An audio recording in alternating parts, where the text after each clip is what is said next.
theaters of war, but they do call them that. This is the Western theater of the war happening along the Mississippi. Now, why would the Mississippi be so important? Rivers are... Water attracts people. Water attracts people, love water. Cargo ships down. Yeah, cargo ships, it's a major trade and travel route. It's much faster to move down the Mississippi than it is to walk. Just get on a raft of the Mississippi and down you go. So, but you also, there's a lot of trade going back and forth between the North and the South, and it's especially important to which side? South. The South is much more important to the South than it is to the North. Get money so they can trade with foreign countries. That's right. They needed gold, and they got the gold from the North. And the North was only too happy to give it to them if they could bring cotton up the Mississippi. So this is happening a lot, driving Lincoln crazy, because the South is not being bankrupted. Heck, the South is being bankrolled by the North by buying Southern cotton. So he wants somebody to shut this down. And the guy that he picks to do this is a sort of an obscure major who fought in the Spanish-American War with no great distinction, but in fact, there were rumors that he was drunk a lot and that he was unreliable, and those rumors are probably unfounded. He also swore when he was done with the Spanish-American War that he would have nothing to do with combat after that. He had no real interest in it. He wanted to run a leather goods shop. It failed. He wanted to run a farm. It failed. He had to borrow money from his father-in-law, who was a slave owner. He married a Southerner from Missouri, lived in Missouri.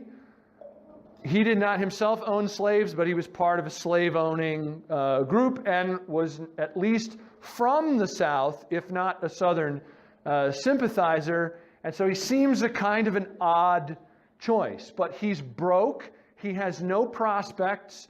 He doesn't have any way to make money for his family. So the only thing that he knows that he can make money at is to enlist in the army. So he goes back to the army. They make him a major general. And of course, I'm talking about Ulysses S. Grant.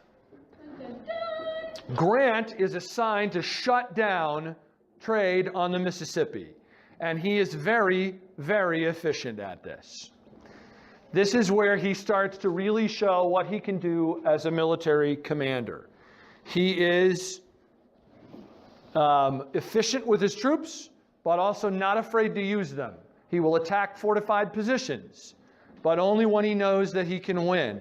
Relatively quickly, he shuts down most of the trade on the Mississippi and begins to move inland. Oh, I wanted to go back to the map here. Begins to move inland. Here's your color code for where the Union forces are at what particular point. When Grant takes over, the Union forces are essentially, this is Kentucky here, this is Illinois, okay, St. Louis is up here, so this is Missouri right here. The Union forces occupy basically down to this line. Grant in 1862 pushes it all the way down here. And by 1863, when he is still in the Western Theater, he has pushed the line all the way down and captured New Orleans, and essentially all of the western side of the Confederacy is in Union hands. I want you to notice the movement that does not happen over here. Here's 1861 and 1862. In 1863, they actually get a little bit of this area. Mostly that's after they call Grant off the Western Front and say, I need this man, he fights. 1864, you may notice, they're now finally starting to, they didn't have control of this area in here until 1864. This is just outside, D.C.'s right here. You can walk there in 3 days. But they can't get control of it. Lee is fighting magnificently because he is a magnificent general. And his troops are fighting very well for him because they believe he cannot be defeated.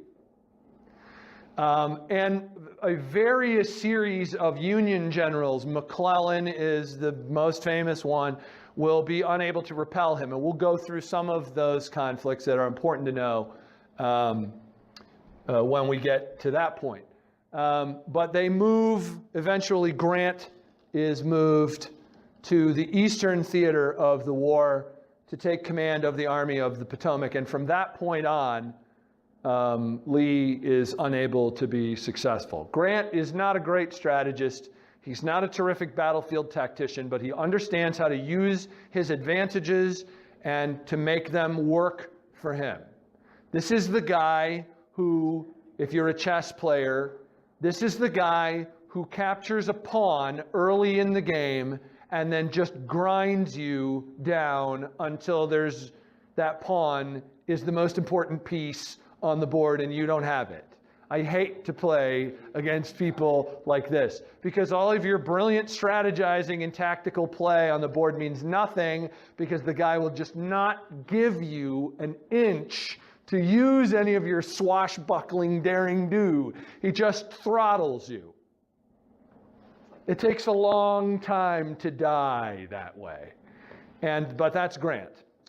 Very quickly, a couple of technological advances. This is the Sharps carbine. It's not a Sharps. This is I can't remember.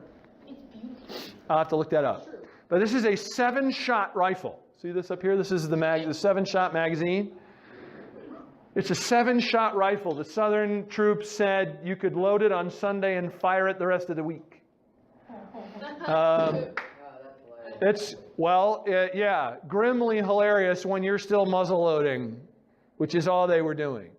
These things had 7 rounds, and you could fire it. It's a lever action. You can fire it very quickly, and it becomes a major problem for the South. Started manufacturing those in 1862. In 1860, a man named Samuel Colt develops a revolver. Now, loading this sucker is horrible because you still have to use cartridge and ball in each one of the chambers. So you're not doing this on the battlefield, but once you get there, you have 6 shots, accurate to 100 yards, which nobody's ever been able to make a pistol that would do this before. Only the North. Colt Arms Manufacturing is the only place that manufactures this. Curiously, Colt is taken out of the war in 1864 when they have a massive fire at the factory that burns the thing down.